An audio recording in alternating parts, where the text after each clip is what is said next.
The jackhammer's percussion echoed through the Bavarian forest on a crisp October morning in 2024. Construction foreman Klaus Brenner had broken ground on what should have been a routine foundation for a new residential development outside Berchtesgaden. But when his crew's excavator hit something solid 3 meters down, something that rang metallic and hollow, everything stopped. "We thought it was an old water main," Brenner later recalled, his voice still carrying the weight of that moment. "Then we saw the hatch. Beneath decades of soil and tangled roots lay a steel door, its surface pockmarked with rust, but unmistakably deliberate in its construction. The hinges were massive, engineered to bear tremendous weight. A faded eagle insignia, barely visible through corrosion, marked the center. When local authorities arrived, they brought ground-penetrating radar. The scans revealed something that made seasoned investigators fall silent: a sprawling network of chambers extending nearly 30 meters underground, untouched for 8 decades. By the time historical preservation teams unsealed the entrance, news crews had gathered. The heavy door groaned against its ancient mechanisms, releasing a breath of stale air that hadn't circulated since 1944.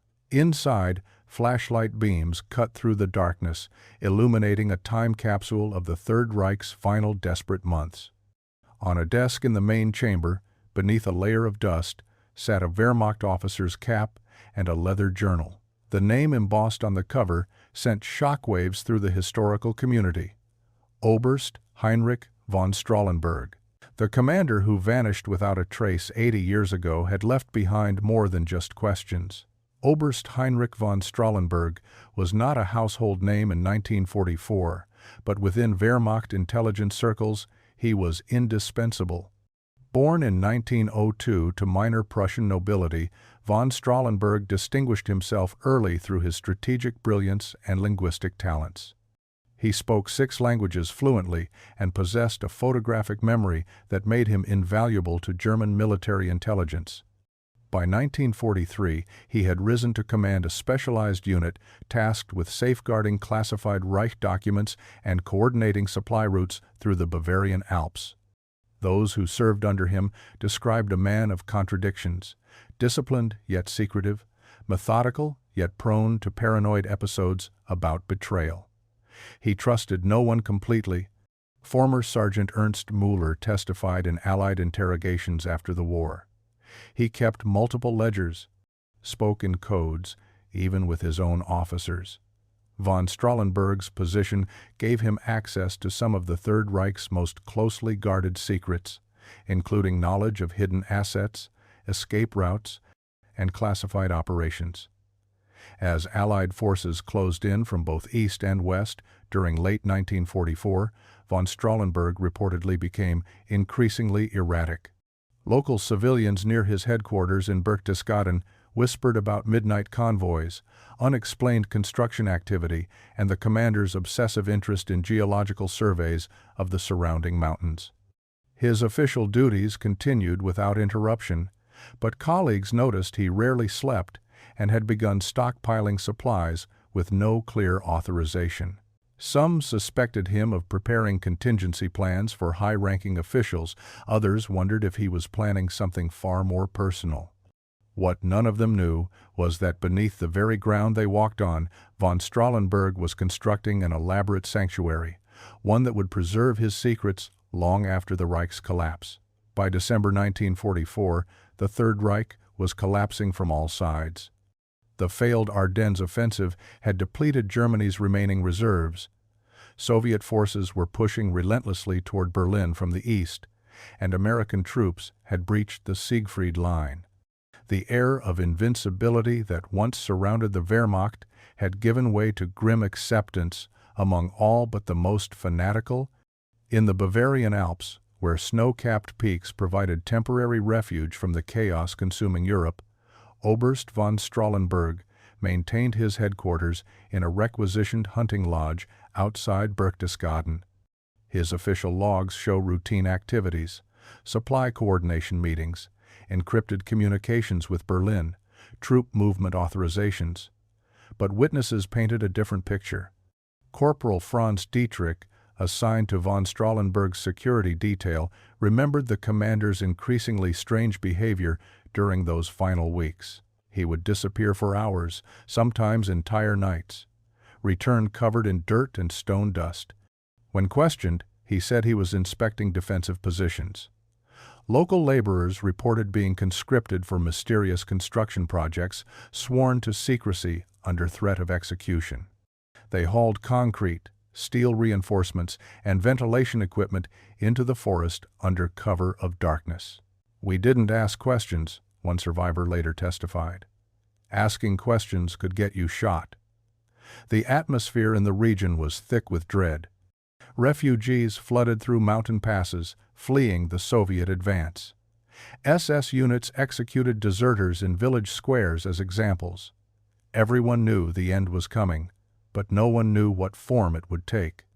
Von Strahlenberg seemed to exist in his own reality, methodically executing a plan only he understood, while the world burned around him.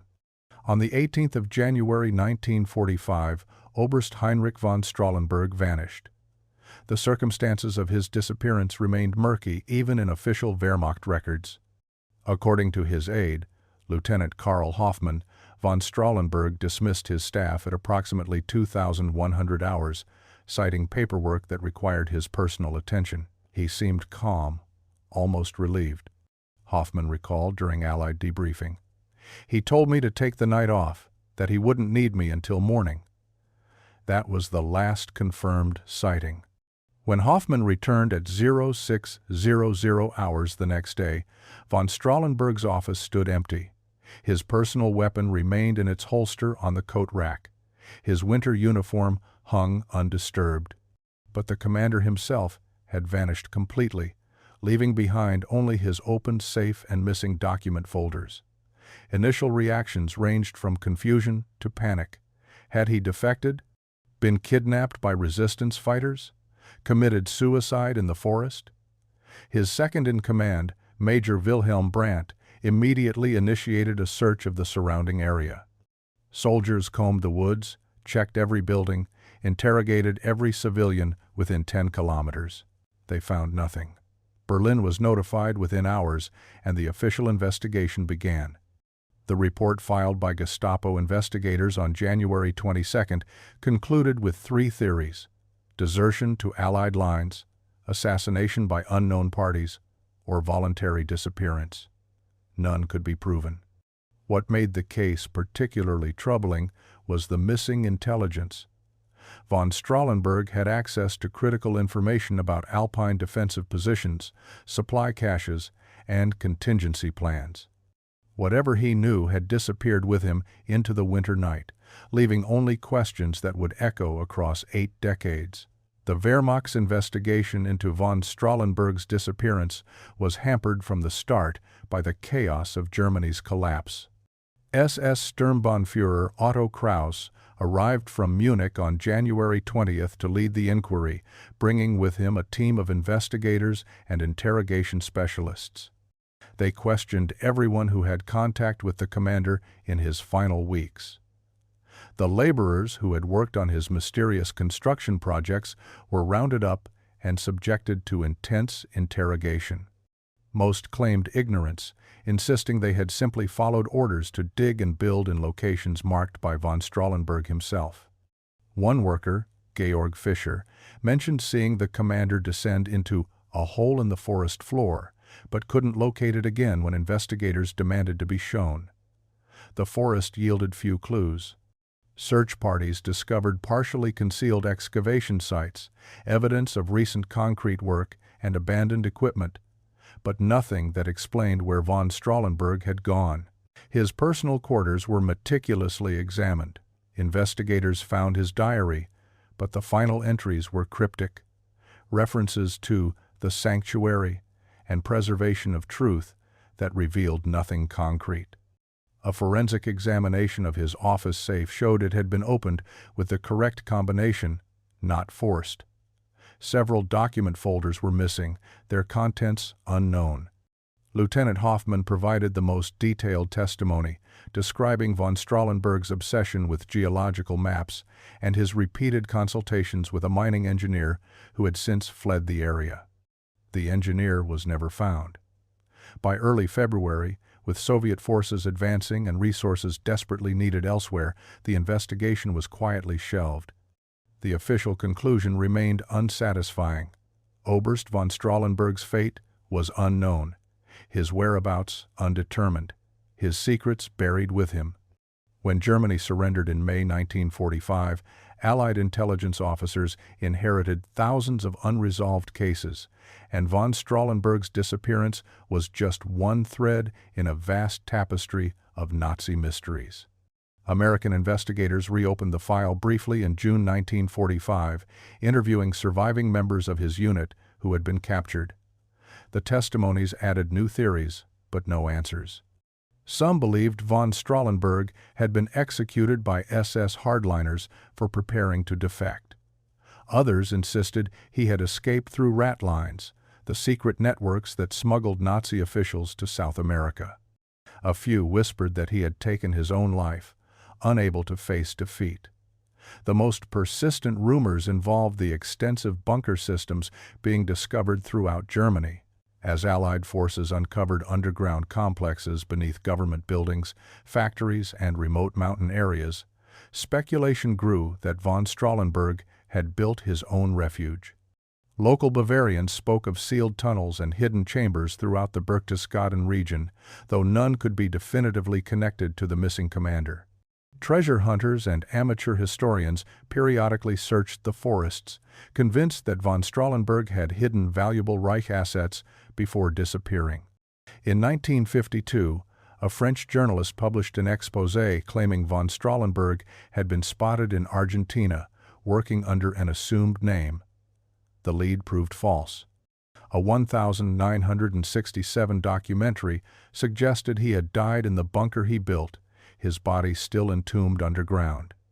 Without evidence, it remained speculation. By the 1982, the case had faded into obscurity, mentioned only in specialized historical texts about unsolved Nazi mysteries.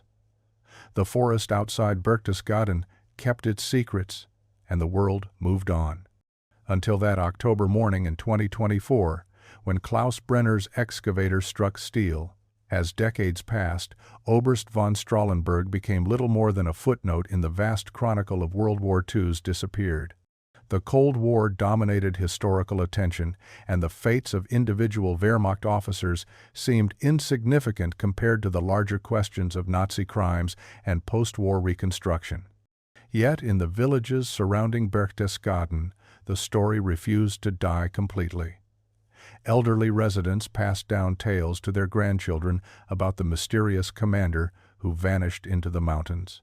Some claimed to have heard strange sounds emanating from beneath the forest floor in the years immediately after the war. Mechanical hums, ventilation systems running on hidden generators. These stories were dismissed as folklore, the kind of local legends that accumulate around any unsolved mystery. A handful of historians maintained interest in the case. Dr. Wilhelm Hartmann, a Munich-based researcher specializing in Wehrmacht intelligence operations, spent 30 years compiling fragments of information about von Strahlenberg. His 1998 book, Ghosts of the Alpine Redoubt, dedicated an entire chapter to the commander, analyzing the missing documents and unexplained construction activities. Hartmann died in 2019, convinced the truth lay somewhere beneath the Bavarian soil, but lacking the resources to pursue excavation. Von Strahlenberg's family had long since moved on. His sister, Margarethe, who passed away in 1989, spent decades petitioning authorities for information. She maintained her brother had been murdered, possibly by his own superiors, and deserved a proper burial. Her children eventually abandoned the search, viewing it as a painful obsession that consumed their mother's life. The forest grew thick over the decades, reclaiming whatever scars the war had left. Hiking trails crossed the area where von Strahlenberg's headquarters once stood. No plaques marked the location, Nothing suggested the earth beneath held anything extraordinary. The Brenner Development Company had purchased the land in 2023 with plans for an eco-friendly residential complex. Environmental surveys showed nothing unusual, and ground samples indicated stable soil conditions perfect for construction. Klaus Brenner, a third-generation builder, had broken ground on similar projects across Bavaria without incident. The 15th of October 2024 started as unremarkably as any other. His crew arrived at 0700 hours, and the excavator operator, Thomas Schmidt, began digging the foundation trenches for the first building. At approximately 0945 hours, Schmidt's bucket struck something that sent vibrations through the entire machine. "I've hit concrete, rebar, all sorts of things," Schmidt later explained to investigators. This was different. It rang like a bell. When the crew cleared away the soil, they exposed a circular steel plate approximately 2 meters in diameter, severely corroded but unmistakably man-made. Brenner immediately halted work and contacted local authorities. By noon, the site had been secured.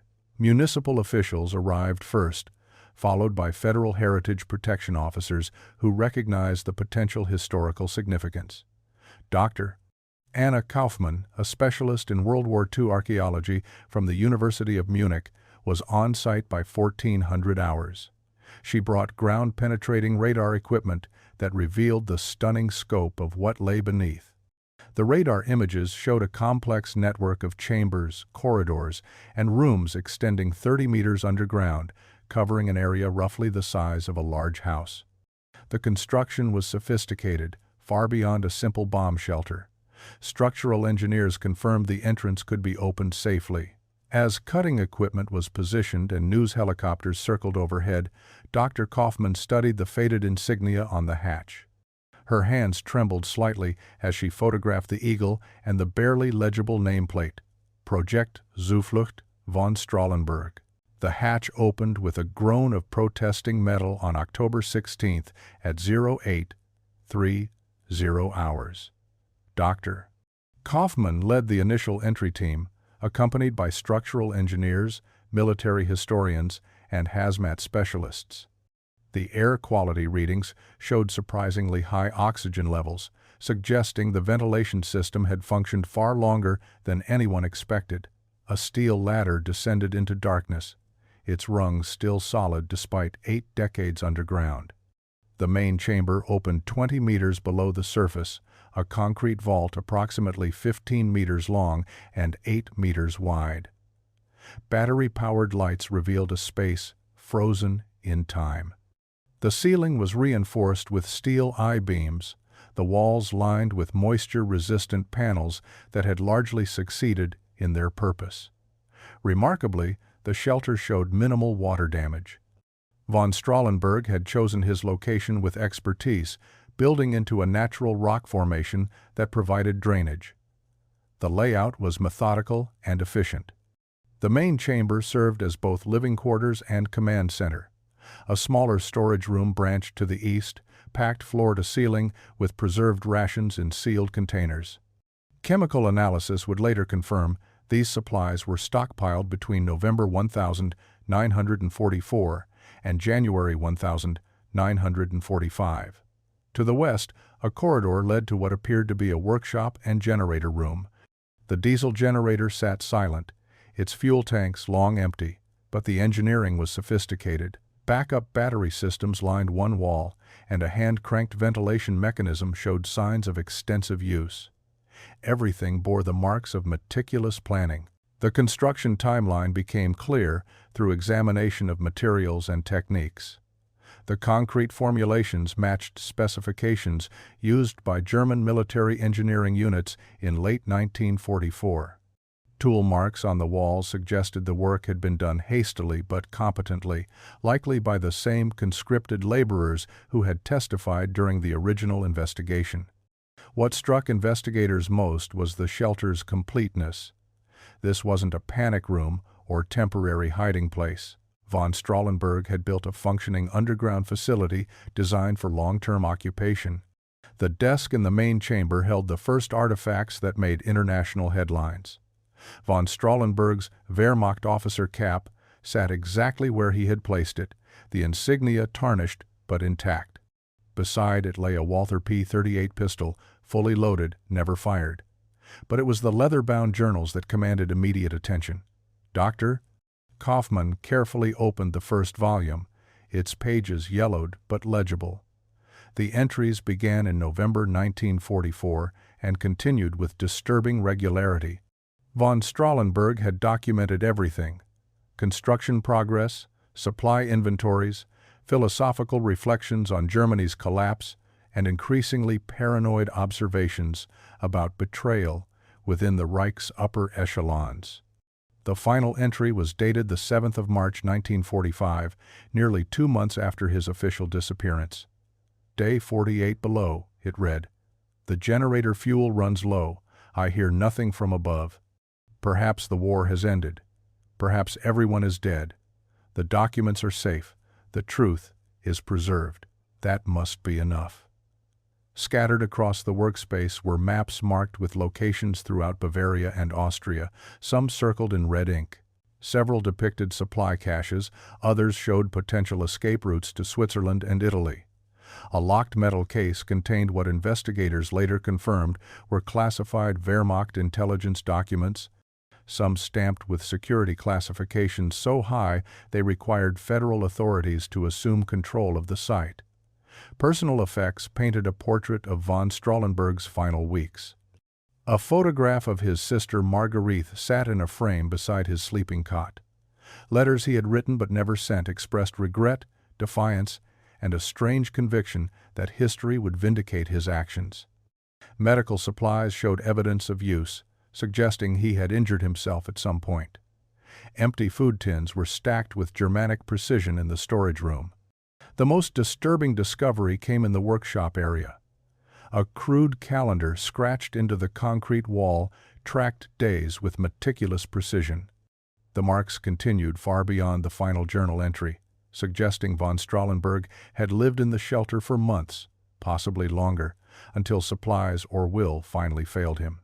Within 48 hours of the shelter's discovery, the site had been transformed into a comprehensive forensic investigation. The German Federal Criminal Police Office assumed jurisdiction, working alongside military historians, archaeologists, and document specialists from across Europe. Every artifact was photographed in situ before removal, and the entire shelter was laser scanned to create a three-dimensional digital archive. The journals underwent immediate authentication analysis. Paper composition matched known German military stock from 1,944 to 1,945, and ink chemical analysis confirmed period-appropriate formulations. Handwriting experts compared the entries to known samples of von Strahlenberg's writing from official Wehrmacht documents. The match was conclusive. More controversially, forensic teams searched for human remains. Ground-penetrating radar had detected an anomaly in a sealed chamber beyond the workshop that initial entry teams had missed. When investigators carefully excavated the area on October 21st, they discovered a small room, barely 2 meters square, that von Strahlenberg had apparently walled off himself. Inside, wrapped in a Wehrmacht officer's greatcoat, lay skeletal remains. Dr. Stefan Richter, chief forensic pathologist, conducted the examination with meticulous care. The skeleton was male, approximately 175 centimeters tall, consistent with von Strahlenberg's known height. Dental records from Wehrmacht files provided definitive identification. Carbon dating of organic materials found with the remains, including leather from boots and fabric fragments, confirmed death occurred between 1,945 and 1,946. The bones showed no signs of trauma or violence, suggesting death from natural causes, likely starvation or illness. The classified documents required weeks of careful restoration and analysis. Preservation conditions had been remarkably good, but decades underground had made the papers fragile. Intelligence analysts from Germany's Federal Intelligence Service examined the materials under strict security protocols. The timeline emerging from this forensic work was both precise and haunting. The evidence painted a clear picture of von Strahlenberg's final months. He had begun construction of the shelter in early November 1944, working primarily at night with conscripted labor sworn to secrecy. His motivation became apparent through cross-referencing his journals with the discovered documents. Von Strahlenberg had uncovered evidence of systematic corruption within the SS leadership, including the diversion of Reich assets for personal enrichment by high-ranking officials. His position in logistics and supply coordination had given him access to financial records that documented millions in gold, artwork, and currency being funneled through secret channels. Rather than report these findings through official channels, where he feared assassination by the very officials he would expose, von Strahlenberg chose preservation. He copied the incriminating documents, secured them in his underground sanctuary, and planned to survive the war's end to deliver evidence to whatever authority emerged from the chaos. His disappearance on the 18th of January 1945 was entirely voluntary. The journals revealed he had staged it to appear mysterious, leaving just enough evidence to trigger an investigation while ensuring no one would suspect he remained nearby, living beneath their feet. The calendar scratches and journal entries suggested he survived underground for approximately 4 to 5 months. His supplies had been calculated for 6 months of solitary existence, but he had underestimated the psychological toll of isolation. Later journal entries showed deteriorating mental state, paranoid fears that the war would never end, and growing resignation to his fate. By late May 1945, weeks after Germany's surrender, von Strahlenberg was likely too weak to climb out even if he had wanted to. The final entries spoke of acceptance, of hoping the shelter would someday be found, and of his belief that the truth he had preserved mattered more than his own survival. The classified documents von Strahlenberg had preserved proved far more explosive than investigators initially anticipated. Over 3 months of careful analysis, intelligence historians uncovered a web of criminality that reached the highest levels of the Nazi regime. The files documented systematic looting operations across occupied territories, with detailed manifests of artwork, gold reserves, and cultural treasures diverted from their intended destinations. SS Obergruppenführer Ernst Kaltenbrunner, Heinrich Himmler's deputy, was named repeatedly in financial records showing personal enrichment schemes. Von Strahlenberg had meticulously traced the flow of assets meant for the Reich's war effort into private Swiss bank accounts. But the documents revealed something even more disturbing about von Strahlenberg himself. His position hadn't merely given him access to corruption, it had made him complicit. Shipping manifests bearing his signature authorized transports that included confiscated Jewish property. Requisition orders he had processed facilitated forced labor operations. He had been part of the machinery of oppression, even as he documented others' crimes. His journals acknowledged this moral complexity with unsettling clarity. "I am not innocent," he wrote on the 3rd of February 1945. "No one in this system can claim innocence, but perhaps I can preserve evidence of the worst crimes, even if my own hands are also stained." The documents included evidence of previously unknown concentration camp supply chains and the locations of mass graves in Poland and Ukraine. Holocaust researchers confirmed that von Strahlenberg's records provided new leads for ongoing investigations into war crimes. The moral dimensions of the discovery sparked immediate debate. Had von Strahlenberg been attempting redemption or merely trying to leverage incriminating evidence for post-war advantage? His journals suggested genuine remorse, but also calculation. He had hoped to trade information for clemency from Allied prosecutors. The shelter represented not heroism but a final, desperate attempt at self-preservation wrapped in the appearance of conscience. The discovery of von Strahlenberg's shelter sent shockwaves through the historical community. Dr. Michael Rothstein, director of the Institute for Contemporary History in Munich, called it the most significant World War II archival find in decades. The documents filled gaps in understanding the final months of the Nazi regime and provided crucial evidence for ongoing restitution efforts. Museums and cultural institutions across Europe used von Strahlenberg's manifests to trace stolen artwork. Several pieces previously presumed lost were located in private collections, their provenance now undeniably documented. The World Jewish Congress announced the records would aid in identifying assets that rightfully belonged to Holocaust victims and their descendants. Historians reassessed the final days of the Third Reich through the lens of von Strahlenberg's observations. His detailed accounts of conversations with other officers, descriptions of evacuation plans, and documentation of the chaos within German command structures provided intimate perspectives previously unavailable. Professor Elizabeth Hammond of Oxford University noted that von Strahlenberg's journals humanized the collapse in uncomfortable ways, showing officers who were neither monsters nor heroes, but complicated individuals facing catastrophic circumstances. The local community in Berchtesgaden reacted with mixed emotions. Some residents took pride in the historical significance, while others felt the discovery reopened painful chapters they had hoped were closed. The construction site became a protected archaeological zone, and plans for the residential development were permanently abandoned. The shelter would be preserved as a historical site and museum. Connections to other wartime mysteries emerged immediately. Von Strahlenberg's maps marked locations that corresponded with long-rumored hidden bunkers and supply caches. Investigators launched new searches in Austria and Bavaria, leading to the discovery of 3 previously unknown underground facilities and several weapons depots sealed since 1945. The case also renewed interest in other disappeared Nazi officers whose fates remained unknown. On the 15th of March, 2025, Oberst Heinrich von Strahlenberg was finally laid to rest in a small ceremony at Munich's Waldfriedhof Cemetery. His sister Margaretha's children attended, their mother's decades-long quest for answers finally resolved.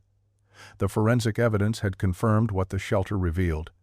Von Strahlenberg had survived underground for approximately 5 months before succumbing to malnutrition and illness sometime in late May or early June, 1945. Just weeks after the war he had hoped to outlive had ended. The irony was not lost on observers. He had built the perfect sanctuary, but imprisoned himself in it. The shelter itself underwent transformation into a memorial and research center open to the public in September 2025. Visitors descend the same steel ladder von Strahlenberg used, walking through chambers that have been carefully preserved exactly as they were found. His journals are displayed behind protective glass, open to the final entry. The classified documents, after being copied and analyzed, were transferred to the German Federal Archives, where they continue to inform ongoing historical research and restitution efforts. Several pieces of stolen artwork have been returned to their rightful owners or their heirs, small victories of justice emerging from the darkness. Yet the question persists. Why does this story matter 80 years after the war's end? Dr. Anna Kaufman, who led the initial excavation, offered her perspective. We uncover these secrets not to reopen old wounds, but to understand how individual choices compound into historical atrocities. Von Strahlenberg wasn't a cartoon villain. He was a man who participated in evil, recognized it, and chose documentation over resistance. That moral complexity is precisely what we must study. The lessons extend beyond history classrooms. The shelter stands as testament to the human capacity for both meticulous planning and catastrophic miscalculation, for conscience that awakens too late, for secrets that refuse to stay buried. As researchers continue analyzing von Strahlenberg's documents, each discovery reinforces how much we still don't know about those years, how many stories remain hidden beneath our feet. But perhaps the most haunting detail emerged during the shelter's final forensic sweep. Investigators found a single letter, unsent, dated the 6th of March 1945, addressed to Margaretha. In it, von Strahlenberg wrote, "By the time you read this, if you ever do, you will know I was a coward. Not brave enough to resist, not strong enough to confess, only clever enough to hide. Forgive me, though I deserve nothing." The letter sat undelivered for 80 years, its message finally reaching his sister's descendants. Some truths, it seems, wait as long as they must to find the light.